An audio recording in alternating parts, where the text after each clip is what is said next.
RussiaGate hoax where the liberal media and the Democrats tried to convince you that Donald Trump was a Russian plant? Of course, it was all made up.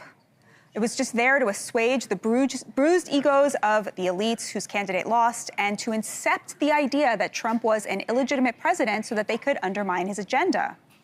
Well, now they have a new hoax, the drug boat war crime hoax of 2025. And like RussiaGate, it's built on a combination of fake news, fake outrage, and the desire to undermine the president's America First agenda. It started with a Washington Post article claiming, based on a single unnamed source, that in the lead up to bombing a drug boat from Venezuela, Secretary of War Pete Hegseth gave the order to kill everybody. When a first strike on the boat left 2 survivors clinging to the smoldering wreck, as the Washington Post put it, a second strike was ordered, quote, to comply with Hegseth's orders. Now, this would amount to a war crime. Survivors of an attack who are shipwrecked, helpless, and clearly incapacitated cannot be executed. What ensued from the report was immediate bipartisan condemnation of the attack.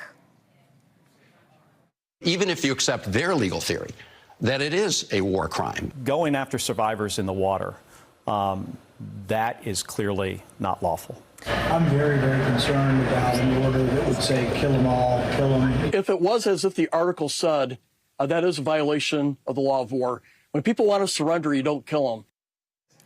But as it turns out, the story wasn't true at all. As the New York Times reported a few days later, Hegseth ordered a strike that would kill the people on the boat and destroy the vessel and its cargo of drugs.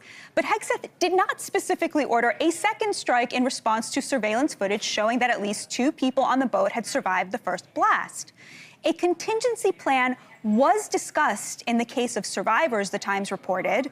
The military would attempt to rescue survivors who appeared to be helpless, shipwrecked, and out of what the administration considered to be the fight. But it would try again to kill them if they took a hostile action, like communicating with cartel members. And that is what happened, according to Senator Tom Cotton, who saw the footage of the strikes.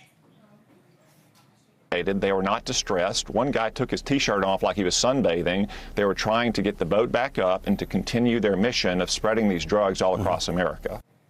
This is quite a different story than the war crime fib we were initially fed.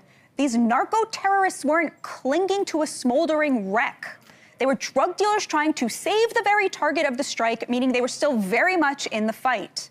Of course, to the left, the target was never legitimate to begin with. To the Democrats and their sympathetic media, you're not allowed to stop chemical weapons from killing your children. You're supposed to politely ask them not to come. And if they do, you're supposed to politely put them on trial, with a taxpayer-funded lawyer, of course. They are wrong. The Secretary of State has the right to determine who is a terrorist. He answers to the executive branch. The DOJ wrote a legal opinion authorizing the strikes, and many, many JAG officials were in the room when the strikes took place. They did everything by the book. The drug boat war crime hoax is just another attempt to undermine the president's Article II powers, which were bestowed upon him by the founding fathers.